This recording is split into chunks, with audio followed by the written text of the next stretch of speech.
You know what I'm talking about? Where I got it.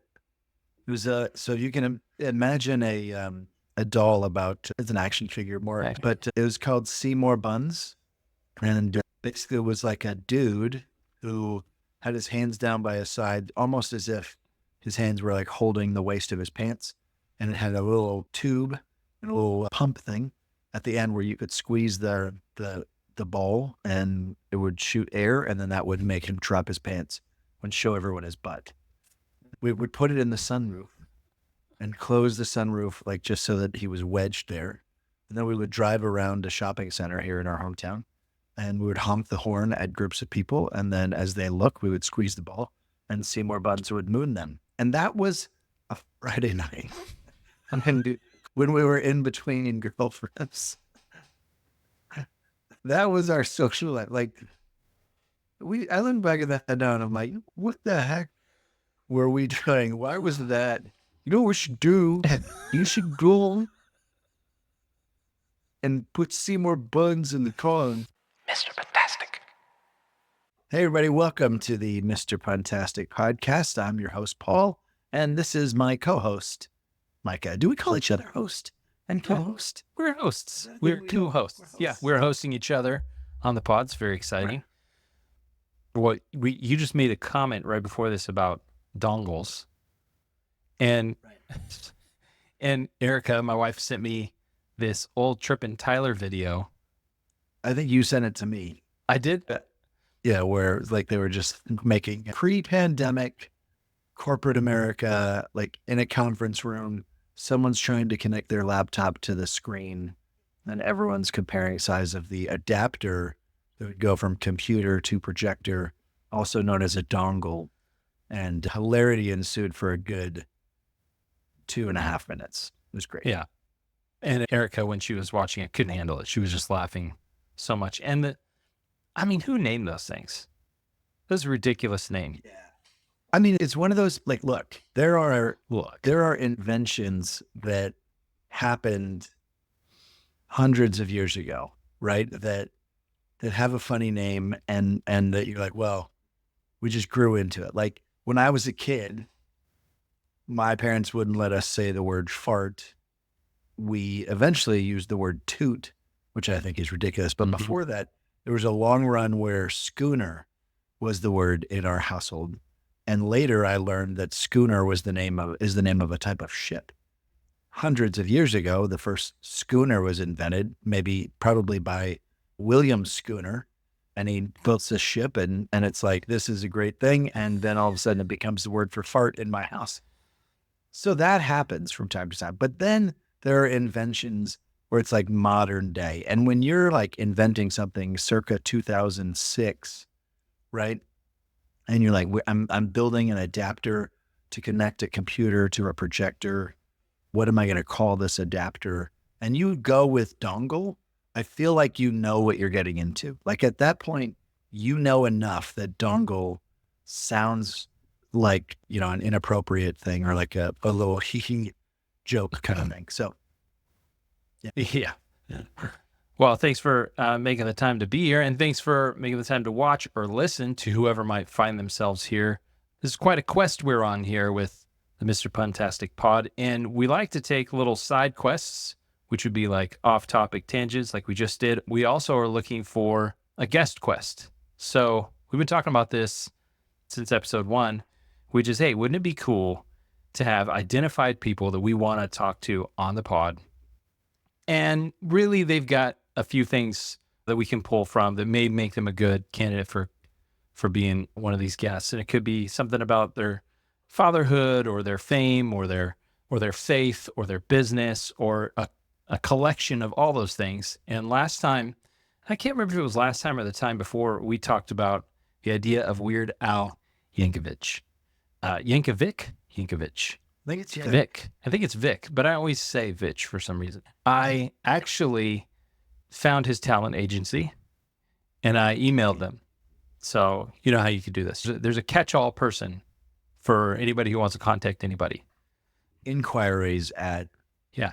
This is info at, and then the domain. But I just explained in there, hey, listen, my name's Micah. I am the grandson of Frank and Dessa Potter and like explain this little story. Your first line in an email is, I am the grandson of, you're immediately in a certain category. It's sort of like, I am the son of the deposed Nigerian prince, and I need Paul, $14,000 from you to get. Well, I'm not asking for money, but you're not wrong. It is a little bit funny, but you got to break through the noise somehow, because how many emails do they get and from all kinds of people, and so perhaps those names will at least be put in front of him, and he might go, "Oh, that's interesting," or maybe he'll go, "Okay, bro, time will tell." But I thought I don't think the person that's answering these emails though is sitting in an office with Weird Al. No. Hey, do you know Dessa? I did try to say in there, please, if you would pass this on, that'd be great. You got to take your shots, Paul. If you don't take your shots, you never make it. I've emailed lots of people with no replies, and it's fine. That's what happens. If they don't answer, you're not bothering them, right? Well, I might have bothered them, but they're not letting me know.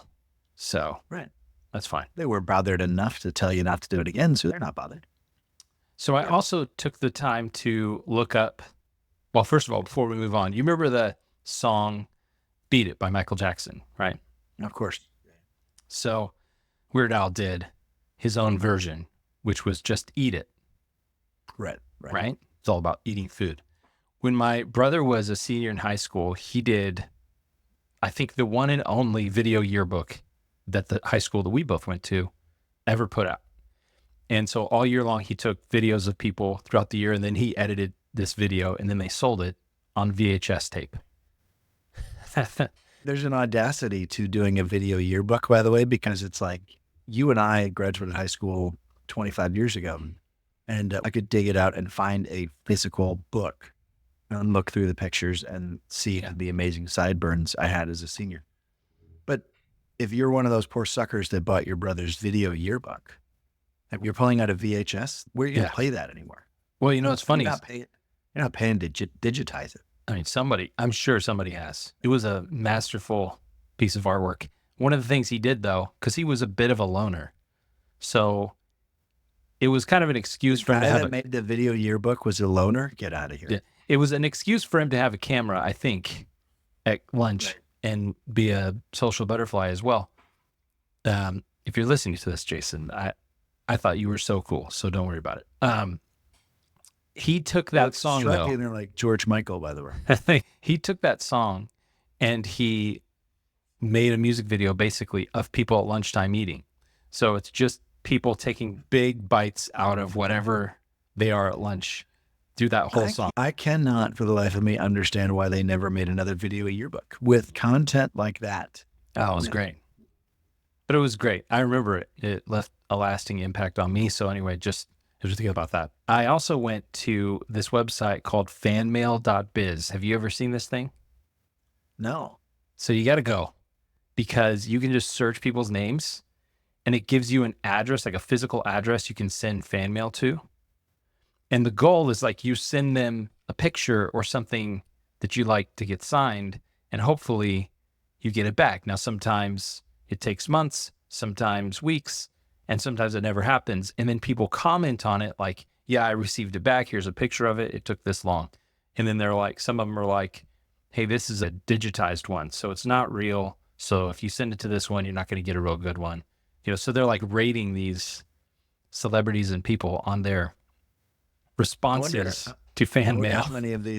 I wonder how many of these folks get like a response back and they're all excited, like, oh my gosh, Sean Connery signed this before he died. And then it's like clearly written by his third assistant, Tiffany, not actually him, and that they're very excited about this. So I didn't know this existed, but one of the people that I was looking for to try to figure out how would we contact this person was Danny Glover. So Danny Glover. He is listed on there. But Paul, what is the reason that I might be thinking about reaching out to this person? What do you think that is? Well, I think it's because of the segment that has become wildly popular on our show, the Danny Glover segment, which is funny to say because as of yet, we've not released a single episode, but I'm just speaking it into existence. I'm anticipating that the Danny Glover segment is going to be wildly popular. Well, it's basically the idea that Danny Glover in Die Hard says this famous line. He says it a few times. Did you say Danny Glover was in Die Hard? I'm so sorry. What are we even doing here? Oh my gosh. Hold on. I need a minute to recover. Correct me, Paul. Die Hard? Correct me. Die Hard was one of the greatest action movies of all time. Started the genre. One of the best buddy cop franchises ever. Lethal Weapon. Danny Glover plays Sergeant Roger Murtaugh. Mel Gibson plays Detective Martin Riggs. They are... Oh, am I boring you with this? No, I'm just laughing at what just happened. They were an odd couple. Roger Murtaugh, straight lace. Mel Gibson was, the wild character, whatever. And famously, Danny Glover, anytime he would have to do something physical, would say, I'm getting too old for this. Exactly. And so we, as men of a certain age, in our early to mid 40s here, have noticed a lot of Danny Glover moments in our lives and things that we're getting too old for. And I have a good one, but it sounds like you were setting one up. Well, now I have a good one. It's remembering what movies people have been in. And the titles just said movies. You're getting too old for that, Sarah. Yeah. I'm getting too old for that. Yeah. Go ahead. I'll do mine after you. Okay. So I, in my day job, I work in corporate America, but on nights and weekends, I sometimes moonlight as the lead singer of a killer country band. We did 2 gigs this weekend. We did one on Friday and then one on Saturday. The one on Saturday, before we went on, we were just kind of sitting around, milling around, waiting to be called to the stage. And I was sitting in this chair. And when they called us to stage, I stood up. And I kid you not, just standing up, the act of going from a seated position to a standing one completely threw my back out. Just lower right back. I don't know if the sciatic nerve is on both sides because that's usually on the left side for me, but just killed me. And I was like, all I did was stand up for 2 days that I could barely move. I was shuffling around like I'm 94 years old. And I was definitely I'm too old for sitting. That's what I'm doing. I'm too old. No, I'm not too old to sit. I guess I'm just too old to stand up. To stand up after sitting for any amount of time. Yeah. So this was Saturday? This was Saturday. Okay. So mine, I had a different one on the document that we share, but mine was also on Saturday. And it was, so our oldest son had a friend birthday party. It was at a local place that has laser tag. Okay. So we get the laser tag birthday package. There's like 15 and 14-year-old boys, and they all love to play Call of Duty. So they'll have these communications down, what they're going to say, how they're going to do, how they're going to run through this place. Flank them. Yeah. So first of all, one of the boys showed up. It was clear in our instruction, you have to have closed-toed shoes to play. They won't let you go in the arena without closed-toed shoes. It's dark, safety concerns, whatever, because you have to have proper shoes, right? So one kid shows up and he has Birkenstocks on, which is wild to me that these are so popular again, from after years of being absent from the public eye, and with socks as well, still wild. So, but he shows up with shoes he can't wear. And so I'm like, dude, you're not going to be able to play. And so I'm like, okay, there's a famous footwear like in the mall next door. I'm going to run over there and get you the cheapest shoes I can possibly find so you play. He's like, all right, thank you. Super nice of you. Yeah, thank you. So there's two things I'm too old for in this scenario. The first one I'm about to get to. I walk in the store and someone sees me like I'm obviously rushed. I'm trying to do this quickly. I'm like, can I help you? Yes, I need the cheapest men's shoes in either a 9, 9.5, or 10. I don't even care. Just in that range, cheapest men's shoes you can find. They take me to the clearance rack. I'm like, none of these are cheap enough. What else you got? And they're like, well, we do have these American flag Crocs that are on sale. I'm like, let's do it. feel like you put them in sport mode, right? So then Yeah. Number one, most of the boys are water polo players, and I'm like, these kids will rock this, like around the pool. They will. They'll actually, all of them will be jealous. So, number one, I actually came away with something they would want. Number two, when I opened the box, if you've ever opened a Croc shoebox, it's a little dangerous because I sliced open my finger with the edge of that box. So now I'm bleeding in the shoe store. So apparently I'm too old to open shoe boxes, and they have to fill out an incident report. It's like a whole thing. I'm like, can we hurry this up? I got to go back. We got a game. So I was like, it's fine. But I'm not gonna be back. It's just whatever. So they give me a Band-Aid, which is nice. But then, so I'm too old to be opening those boxes. So that's the first thing. The second thing is, during the first game, this is a 2-story arena. It's dark. There are ramps up and down. There are angles on the ramps. There are corners on the ramps. I come around one of those corners sideways down a ramp, and I roll my right ankle. Just crunch. And I feel it, and I'm dying, but now I'm limping through this place because I don't want to lose. So for the past 2.5 days or so, I've been limping around and had this big bruise on my ankle because I'm too old for laser tag, but I'm not going to stop. I enjoy playing with the kids too much. I feel like everyone's too old for laser tag. I feel like America is too old for laser tag, yet it still exists, shockingly. One thing is interesting as I'm listening to you tell your story. Well, two things. One, you missed an opportunity to say if you've ever opened a box of Crocs. But two, I'm fascinated. But like, how old was the shoe salesman or shoe salesperson? There were two people that helped me.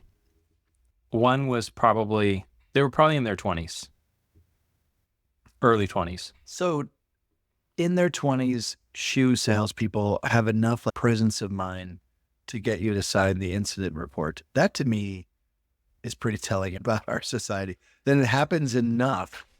They're like, yeah, people open the box of Crocs and they got the sharp edges. Like, I mean, I feel like Croc, I don't know what the company is, if it's Crocs, the company, or Croc singular. I feel like they should market their boxes as like crocodile teeth on the side. Get little serrated edges on it. Yeah. I mean, just go for it. The Croc. Yeah. Like, make people sign a release before they even open it. You can't touch this box until you sign a release. It would triple their sales. Like, it's an adventure just opening. This is exclusive. So I have a side quest now because of the word exclusive. So Paul, do you remember when we worked together at a church in Santa Rosa? And at a certain time of the day, every day, we would turn on music very loud and we would create a little dance party. Yeah. So I think it must have been your idea that I ran with, but we had this idea to create a 1-minute dance party every day at 412, which then morphed into it becoming Club412. I think maybe we had an old strobe light from a set design or something like that. And so we hit the lights, turned on some loud music from the TV, which we did not need a dongle for. We were airplaying it. And then we would just, 1 minute, just like going for it, get the whatevers out and be good. Well, what was fascinating, and I don't know if this still exists, so you could find this, but we did an actual like video of this where we did sort of an advertisement for 412, but didn't explain what it was because there were enough people asking, what is Club412? And so we said, well, here, I'll send you this link. It'll tell you all about it. And it was just a bunch of random words like elephants, babies, restaurants, and then just the word whispered, exclusive. And I'll just go very weirdly. I am trying to find it. Things, there are things when I look back, I'm like, I could have used my time better. I think that was a brilliant idea that should have worked. Brilliant is a stretch. It should have worked because here's the thing. We did have, we would post about it, or we would just say, it's Club412 time. This would be like Twitter or something.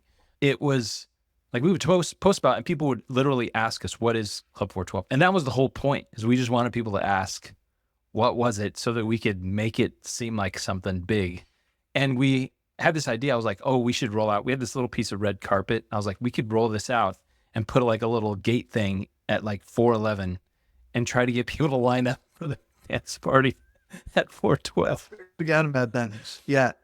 And we did have you imagined a world where we can get everybody in, checked in, pay a cover charge, and get in the door and dance for 1 minute, and they'd be like, yep, all done. We're over. I wasn't really trying to monetize it, but I thought it would be fun to have just a group of people who show up just for that one thing. And we did actually have someone show up once or twice. Lori, a woman from the church, came by after she realized at what time it was, and she did join us one time. Do you remember that? I don't remember. Yeah, it was good times. I mean, it's wild times. A lot of details are foggy. Well, we eventually rolled that into a different company, which we could talk about later, but that was a good little side quest. Yeah. Well, one thing before we say side quest complete. So there was a woman that worked with us at the church, a very nice lady, ran our guest services team, Michelle. She was prone to using abbreviations. This is great. Like she would say that's perf, Oh yeah, perfect. Just a lot of unnecessary things that you're like, okay, this cannot be a real human, but it was her and she loved it. And so do you remember how we started trying to use abbreviations that were ridiculous to get her to do it? And one of them stuck, and it was totally inappropriate, but we would say totes and appropes. And this, I got to tell you, I still use totes and appropes to this day, 10 years later. And I think she started using it as well, which is, that was the goal. Maybe two of the best things that we did that was at that church. That was awesome. Go ahead, say it officially. Side quest complete. There you go. Had to cue you with. All right, so back to it being my son's birthday. So he's got 1 year that he's 16. You got a daughter who is working on her driving stuff. She's going through the stuff. You've taken her out a couple times. Are you nervous about that at all? I don't know if I would say nervous. I mean, I've driven with her a couple times. I don't remember when I started driving, because it's a long time ago and you forget, like now it's just something you do all the time. I don't remember needing that much of a learning curve. I felt like I was able to just get in and go, though that's probably not accurate. But it's taken her a little bit to figure out the turns and how to control the vehicle and how fast to go and what accelerating feels like and all that stuff. So we haven't actually gone out in a while. I need to take her out again. But yeah, there's a lot of steps in the process. But mostly I think we're excited to have someone that can haul the kids around. Well, I would say I'm kind of nervous, but only because there are so many crazy drivers out there.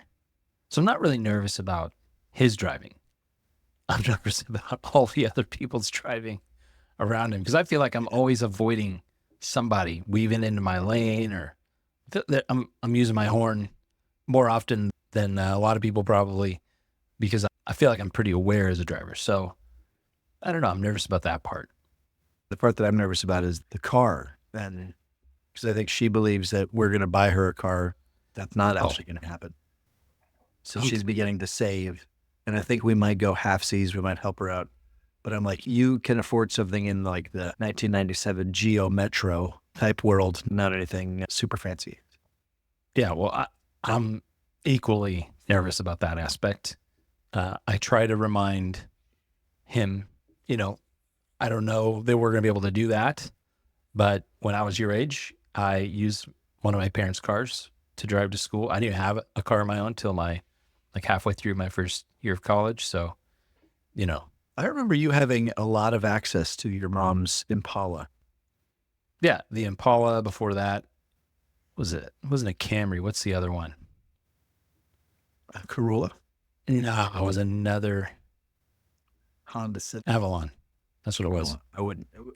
It would have taken me a million guesses before you said Toyota Camry, and then you were like, "What's the other one?" I don't even know who makes an Avalon. What is an Avalon? Toyota.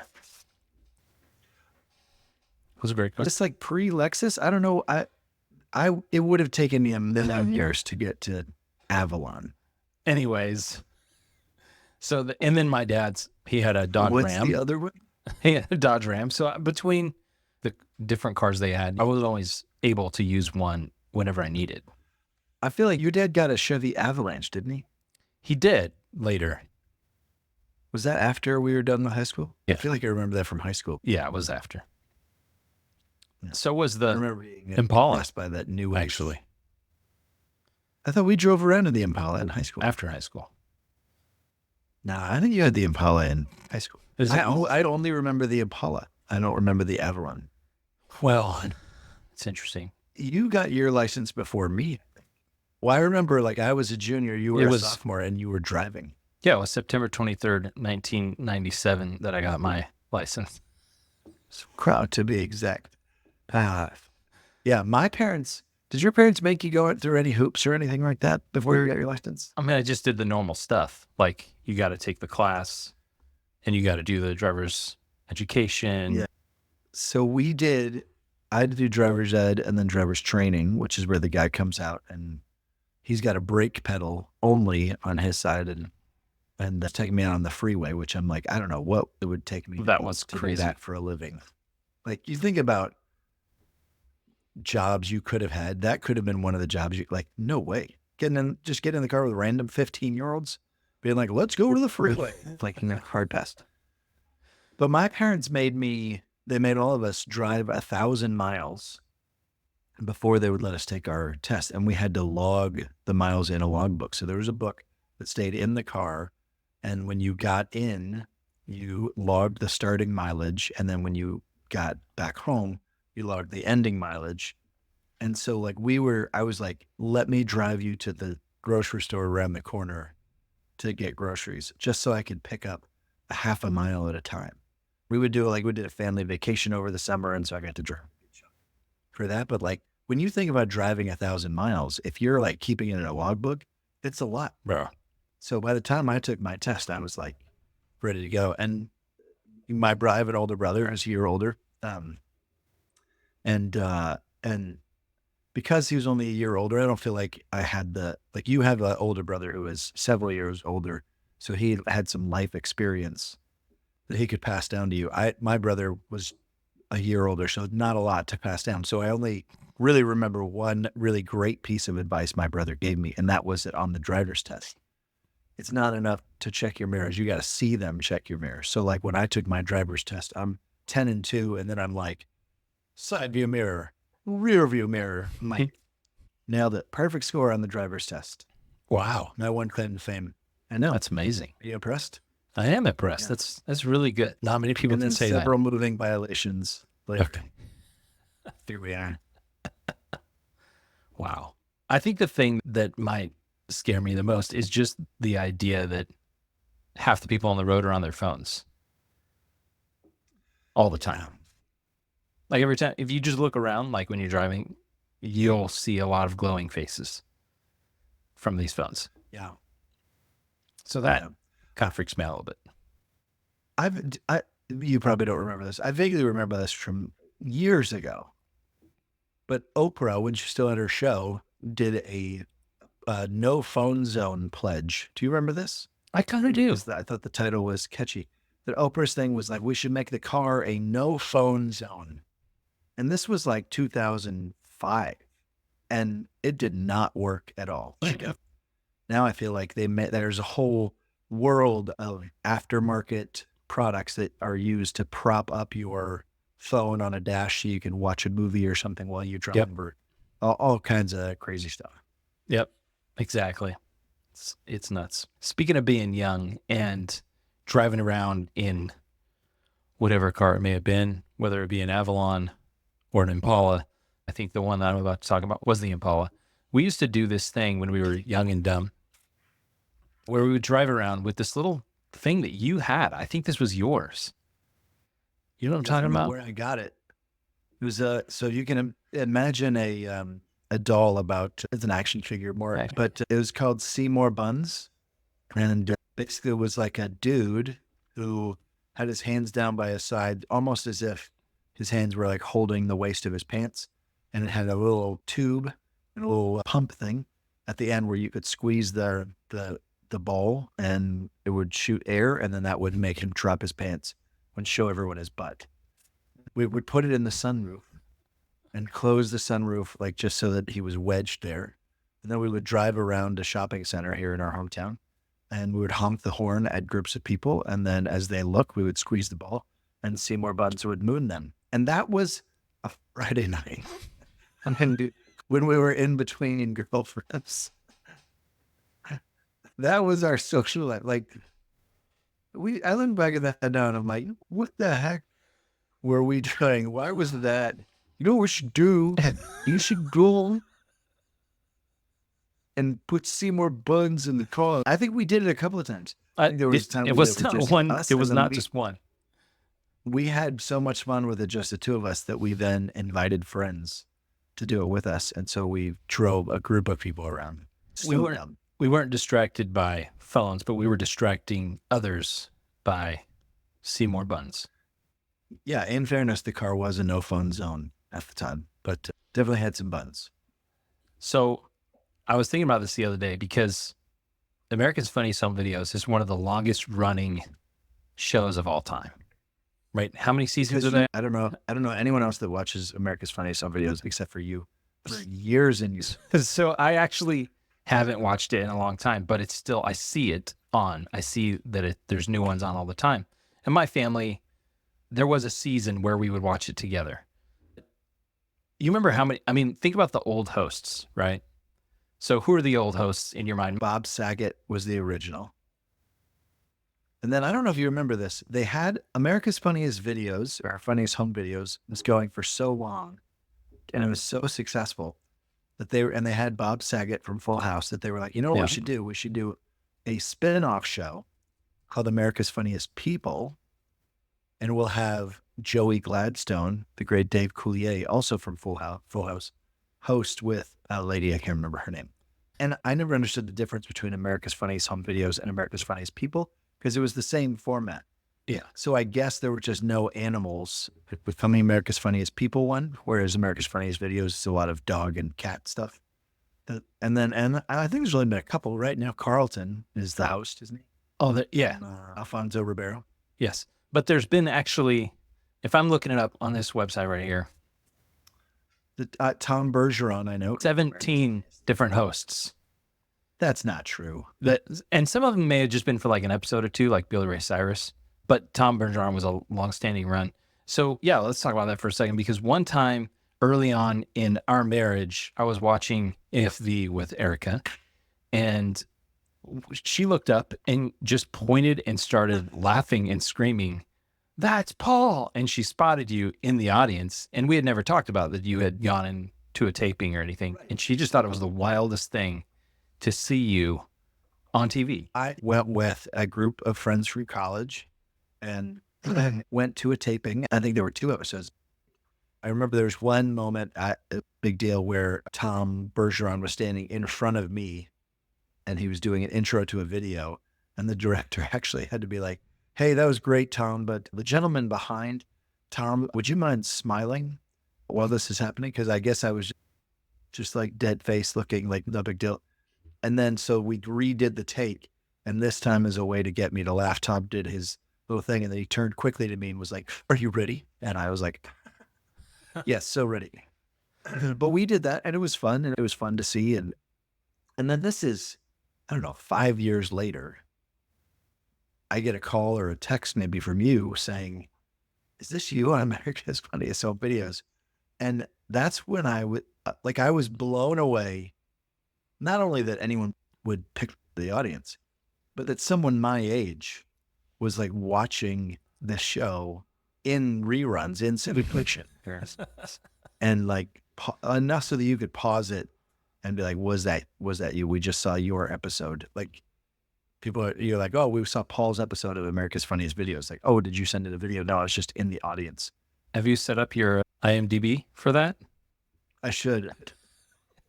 Get your credits on there, man. What episode of America's Funniest Home Videos? in their formula, there's been a lot of different segments that they've had. And I was thinking about segments because I was thinking about this podcast and stuff. But the one that came to mind that I always remember is Nincompoop Corner. Do you remember this? No. Which is like the dumbest situations. And Tom Bergeron would be like, and now it's time for Nincompoop Corner. And there would be like an intro thing. And then they'd do this. But that always made me chuckle a little bit. Just that phrase and just that. They just looked for ways to take like similar videos and lump them into one category. I remember in the original run with like Bob Saget that he would do like funny voices of the dogs. Oh yeah. Right. And he's just like doing dog voices throughout to tell a story. And it would be a way to run like 6 or 7 dog clips in a row. And you just knew none of these people are winning anything. They're not competing. They were like honorable mentions. Yeah. I never understood like what the criteria was for winning. I guess it was probably the funniest. Well, yeah, there was always like 3 that they got chosen and then the audience voted right at the end. So, but there was always 1 or 2 of the 3 that I was like, why are they in the running? That doesn't make any sense. Yeah. Like that's not funny. Or it was just really elaborate. And so they're like, well, they put a lot of effort in or something. I don't know how the judging happens, but what I do know is the ones that I've sent in have never been picked up for an episode. That's what I do know. Oh, have you sent some in? I have sent some in. Well, I don't know if this is the case. I remember watching an episode, I don't know, 10 years ago, and it still felt like this was something that was way past its prime. But I remember watching an episode and seeing multiple videos that had like the timestamp in the corner. There was like December, 12/24, 06. And it's like, I remember thinking, who's still using these camcorders? I guess in 06 they would have been, but like, I feel like you could turn on America's Funniest Home Videos now and you would still see videos that are like 12/24, 2019. And you're like, why in 2019 or 2024, would you not be using your phone? Who's actually walking around with a video cam now that has the timestamp in there? I think they pull from the archives too. I think sometimes they pull something back to re-show because it's a segment they haven't totally filled out or it's always got a good crowd reaction or something. I think there's some in there. I mean, maybe they just have such a backlog of old submissions that they're still going through. So like maybe you still have a shot. All the ones you've sent in, maybe there's still a shot you can get on there. I don't know. Well, let's head into our final segment here, Paul. Yeah. I'm done. Yeah.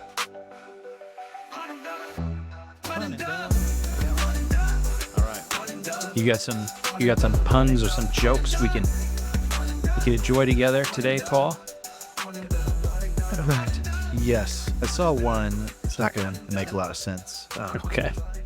I'll send you a screenshot. Maybe we can post it in the show notes or whatever. But it's a picture of a building that is for hearing aids.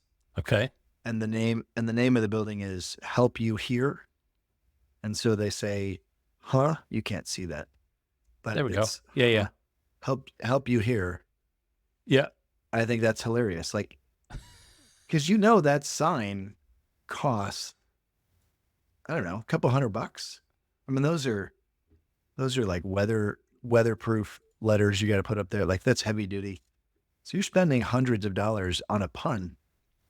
Big time respect. I think that's a big deal. I saw question marks. Yeah. Help You Hear. It's great. I saw one. This is a screenshot I took. So it's a picture. It's a cartoon clip, right? And there are 2 buttons. I see it in the notes here. And button number 1 is admit to yourself your domain is dead. And button number 2 is pay $12. And then there's a guy sweating like domain renewal. So I've felt this way recently when we were talking about how to pivot Mr. Puntastic because we have the domain, mrpuntastic.com. And we came up for renewal and I was like, oh no, what do we do? Pay $12 or, say it's dead, that sort of thing. The dream is dead. That's just... That made me laugh. This is just a bad move to do this many pictures, but there's a whole trend of like dads naming boats. Have you seen this? Okay. So I got a few names. These are names of boats. Okay. One is A Boat Time. which I think is really good. Thank you. Another is feeling naughty, N-A-U-T, like a nautical. I got it. There's a classic peer pressure, which I think is amazing. One of my favorites here is unsinkable 2, which leads to the because it's the second one. Yes, the first one. Yes, got it. Yeah. And then there's this one I love. It's called cirrhosis of the river. Instead of cirrhosis of the liver, cirrhosis of the river. And then last one is aquaholic, which I is funny. And then this one made me think of you, and I'm pretty sure I've heard you say this joke before, and you can answer it if you know the answer. Why are chickens so funny? Oh, come on. Because? Yeah. All right, so this is a good one. Yesterday, I was washing the car with my son. He said, "Dad, can't you just use a sponge?" Yeah, it's good. That's good. I like it. What goes ha ha bump? I don't know. Someone laughing their head off. Ooh. Notch. Yeah. Oh, did I tell you that I downloaded the Titanic soundtrack? No. That's syncing right now. That's an old technology joke. That's a pre-streaming joke. Yes. Sure is. So Erica looked at me like, this is a true story. I'm not joking. This past week, she looked at me with serious as ever, looked at me and said, guys, like very excited. Guys, wouldn't it be awesome if we had a pet named Peeve? And I just started rolling. I was just laughing. You know what's funny about that is there used to be a local bar called Peeves, and it was named after the guy's dog. Yeah. Who was named Peeve. This is not a new thing. I remember going to visit Jen in Montana when she was in college, and we went to her brother's friend's house or something, and he had a little dog, and I said, "What's the dog's name?" And they said, Dog. And I said, "Oh, Dog, that's a cool name. Where do you get that?" And he was like, Dog, dog. I was like, and ever since then, I've been like, we should have a dog and name it Dog. I actually fought for our dog Milo to be named Dog because I think that's really clever. And you lost. I didn't win. You lost the fight. You got one more to close it down? Yeah, I do. I got a good one. So this is actually quite serious. It's about a recent crime I heard about. 3 tons of hair were stolen from a wig factory the other day. Oh, no. Police are combing the area. That reminds me of Spaceballs. Comb the desert. Yep. Well, this has been a great, fun time hanging out. This has just been us telling stories about our own stuff. So if you have suggestions or puns or things you would like us to talk about or touch on, please submit those to us. You can do that on the Spotify app. It's pretty easy to comment on episodes, and we can get back to you on that. Or you can find us. We are not a secret place. You can find us online. We are pretty approachable. So thanks for hanging out with us. Paul, it's been a pleasure. So excited for next week. We'll see you then.